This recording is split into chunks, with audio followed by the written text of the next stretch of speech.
Well, good morning, everyone. Thank you so much for taking your time this Saturday morning to join us for our Saturday Zoom series training. We are definitely excited to have this community of leaders gathered here today. And Miss Charlotte Watts is going to be my co-host today. Thank you, Miss Charlotte, for co-hosting. I'm going to go ahead and share my screen and jump right into the topic. And so hopefully, Miss Charlotte, can you see that okay? Yes, perfect. Well, the topic today is when quitting is not an option. How many of you, let's raise our hands. Let me raise both my hands. How many of you have ever considered quitting? Oh my gosh, you know, our human nature is to is really, we were built to thrive and to keep going, but sometimes, gosh, we just have so many things that pop up and we just consider quitting. And so today I want to share with you some new science-backed strategies to increase the odds of you reaching your goals. How exciting is that? So first off, I do want to share with you, what is a goal? You know, when we think about goals, we think about supercharging our outcomes. And like I said, in recent years, researchers have proved that by simply changing the way we formulate goals, we can increase the likelihood of achievement by 77%. Now, if you can listen, January 1, when everybody's making New Year's resolutions, we all make them with the intent of getting something done. Is that right? And then studies show, like, by about, mid to end January, we're kind of back to our same old habits, right? Well, I'm getting ready to show you the reason why sometimes we just don't necessarily get to where we want to go. So, did you realize that goals are in the future? Now, that might come as a revelation, right? But goals are in the future and are in direct conflict with the now. So when you decide to set a goal, you are actually setting a goal is a direct conflict with the status quo. So a goal essentially means that you have to change. Now, us as human beings, Charlotte, have you ever been in a situation where you needed to change, but how easy is change, right? It isn't. And we are creatures of habit. I mean, that's the worst part of it. We're creatures of habit. It's so easy to go back to the way we have done things rather than taking a moment, stopping, and realizing that we might need to change what we're doing and take a new direction here. Right, exactly.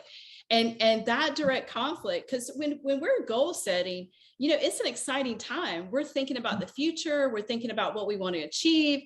We're like, yes, I want to make this amount of money, or I want to get healthy or lose weight or change something in my life. And we're so excited because we're just thinking about that outcome, but we're not necessarily considering that it is going to be a direct conflict with what we have going on right now and the status quo, because our human nature, is to stay in that comfortable place, right? So I want to share with you the difference between knowing and doing. So a lot of us know the right thing to do, and you might even be thinking to yourself right now, well, my gosh, I know all about goal setting. This is, what are you going to tell me that's something new about goal setting? Well, what I'm going to share with you is you may know about goal setting, but are you doing it? So the question is, how can we know what to do and yet are not able to get it done? Why is willpower not enough? And Duke University did this study, and they discovered that they actually brought a group of college kids into the classroom, and they separated them in halves, 50-50, right? So 50% of the class, they got to eat chocolate chip cookies. The other 50% of the class were offered a plate of radishes. And then they were given a 60-minute test, like just their academic test, right? Well, the 50% that were served the radishes or offered the radishes were unable to complete the exam because they were using all their willpower not to think about the 50% of the group that got the chocolate chip cookies. So what that says in our human nature is that, we are sometimes consumed with distraction about things we want and maybe things that some other people have. So the answer to the question is why we know what to do and are unable to do it is old patterns of thinking. In the Bible, Jesus says we can't put new wine in old wineskins. So that new pattern of thinking takes training, it takes discipline, and it takes time to develop the thinking because our hearts are like those wineskins. We can become rigid and we can definitely prevent, taking that action necessary. So I wanted to share with you strategy number 1 for charting your course, making your goals specific. I know a lot of times we say, oh, I just want to get healthy, or I want to make more money, or I want to strengthen my relationships. Well, those are all wonderful wishes. And it's not necessarily a goal until you can really divide it into specific things. So, Ms. Charlotte, I know me and you have talked about this a lot, and making that goal very specific. For example, if you want to get healthy, then a specific goal could be, I'm going to work out 3 times a day for 20 minutes. And that's actually one of my new goals. In the beginning of the year, the reason why I'm so passionate about this is because I set a goal to run a half marathon. And to be honest with you, I am totally not even close to my training goal to run that half marathon. And I started thinking about it. It was something that I wanted to do, but I wasn't taking the action daily to make sure that I could get to that training point. So breaking your goals down into very specific things that you can do will help you to be able to achieve what it is that you want to achieve. Do you agree, Ms. Charlotte? Absolutely. Absolutely. And I have to have, excuse me, I have to have a visual. So like if I want, my goal was to get back into a certain dress that I'd worn 15 years ago that I still have hanging in the closet. Right. So I had to put it literally on the closet door. So every day, first thing I would see that and think, I'm going to get back into this. Did I make it when I wanted to? No, I'm still working on it. But you know what? That's part of it. You just keep on working on it. Right. So. Well, if you're taking notes, strategy number 1 is to make your goals specific. Strategy number 2, this is the one that really blew my mind because this is the new scientific research. People are not achieving their goals because they are not counting the cost. And that's what I did too. So counting the cost. Jesus said in the Bible, suppose one of you wants to build a tower. Won't you first sit down and estimate the cost to see if you have enough money to complete it? Right? So are we counting the cost? What is it going to cost us in order to achieve this goal? So number 1, what do I need to learn? Do I need help? Who can help? What are my obstacles? Number 2, am I even humble enough to learn? I knew some of us are those D-type personalities. We are drivers. We know, we don't know the word no, right? We think that I'm going to achieve everything that I can dream up. Well, sometimes about 99.9% of the time, we are not going to achieve that goal by ourselves. And we need to be humble to learn new skills and develop new mindsets and also ask for help. I know that was huge in my life. I've actually been in a very intensive training for, I don't know, about 5 years now. And that's one of the things that I had to overcome, was the humility enough to ask for help. And so that is very powerful. Number 3, what will reaching this goal cost me? What kind of time will it cost me? What kind of resources will it cost me? What are the consequences if I don't reach the goal? So these are some questions to really solidify those desires and passions that you have in your heart, but yet counting the cost in a realistic, mature manner, that you're not just, you're not just wishful thinking or, dreaming about something happening, but you're actually sitting down and strategically focusing on what is it going to take for me to achieve this goal, right, Miss Charlotte? It is. And you, Tammy, I have to agree with you. I think one of the hardest things to do was to ask for help. And unfortunately, I think there are times in our life when we're not careful, we assume people know what we need.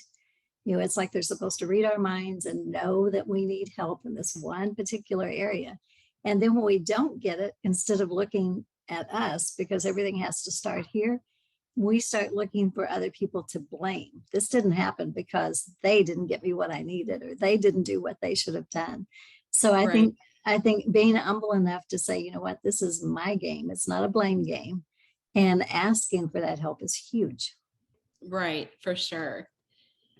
All right. If you're a counter, I know my mind counts. What's strategy number 3?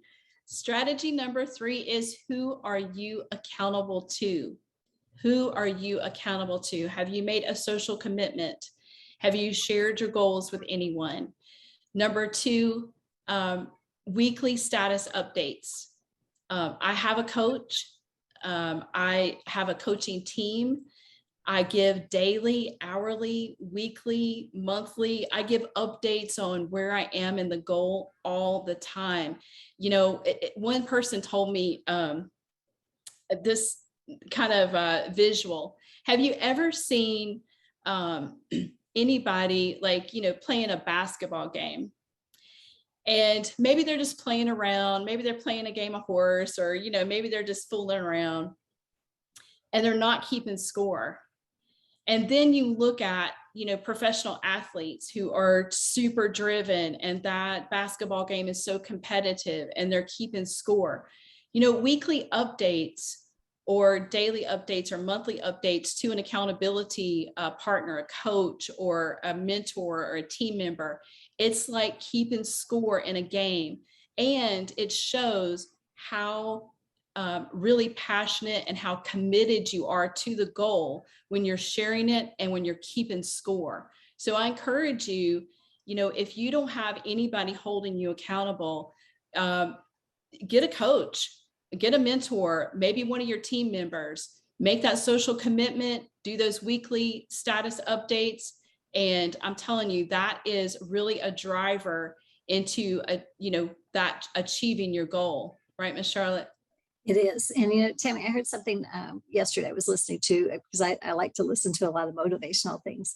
And they said that, one thing about people that play golf, which I don't, but they said, the reason that the pros have their coach with them, a lot of times their coach is also their caddy, is because between every shot, they have to make mental adjustments of what they didn't do and what they need to improve on. That accountability partner is everything in keeping the game where you're on a winning strategy. So if you don't, absolutely find yourself a good coach or a good accountability partner. Absolutely. And then Miss Charlotte, you were talking about this one. Number 4, strategy number 4, where are your goals? Look at this. Number 1, they're in my head. I think about them all the time. Number 2, I have them written down, but they're in a notebook on a shelf. Number 3, I have specific written goals. I review them daily, and I have action steps scheduled in my calendar to move them forward. That will help you 77% more likely to achieve your goals if you are in that number 3 category. And I know, Miss Charlotte, this is something that you're working on every day as well, right? It is. And this is, and Jason touched on this last week. I think we had a lot of the same mentors. But one of the things that both of us do. You've got to write them down. I actually put my short-term goals on a 3x5 card. That's on, it's actually stuck on my computer. So anytime I sit down to look at anything, I'm looking at that goal. And another thing that a person that I worked with once did said, the first of every year, write yourself a blank check and put the amount on it that you want to earn this year. Carry that in your billfold. Carry it with you at all times. And when you have one of those discouraging days that you're thinking, I'm going to quit, famous last words, Right. pull that out and look at how close you are to achieving that goal. Because once you put it in there, then you have a reason to continue to move forward. And if you have a set number in your head, then you're going to go back and you're going to do those daily evaluations to see how close you are to being on track to making that end result. And that really changed my thinking. Because once it's written down, it's like that. It's kind of like a seed that's planted in there. And with seeds, if you plant them, you got to water them and you got to get the weeds out and you've got to do all the things that you do to make something grow. And a goal is the same thing. It's like planting that seed, and then how much water. Don't give it too much water or you quit or it dies. If you give it just the right amount and you take the weeds out, it's going to grow and flourish. And daily, that's what we need to do. Well, Miss Charlotte, you shared with me a conversation that you had with the owner of a company one time, and you walked into his office and you said, I quit, and he said, well, that's great. That's the easiest thing you can do, Miss Charlotte. That's the easiest thing you'll ever do is quit. So that really inspired me when you shared that story. One thing I will say too is, are your dreams fueling your energy? When we first started out, I said, when we think about dreams and goals and aspirations, we get excited, and that's fuel. That is fueling our energy. But then sometimes as we move along, they can consume our joy. So think about this. Are your dreams, goals, and aspirations, are they exciting or are they dreadful? So that's one thing to think about as you're actually counting those costs, right? In order to achieve what it is that you want to achieve. And the last thing I'll leave you with here is the discipline to finish strong. Now, the Apostle Paul said in Hebrews 12:11, no discipline seems pleasant at the time, but painful. Later on, however, it produces a harvest of righteousness and peace for those who have been trained by it. So that goes back to counting the cost of the goal. What do I need to learn? What training do I need to get? What do I need to start or stop?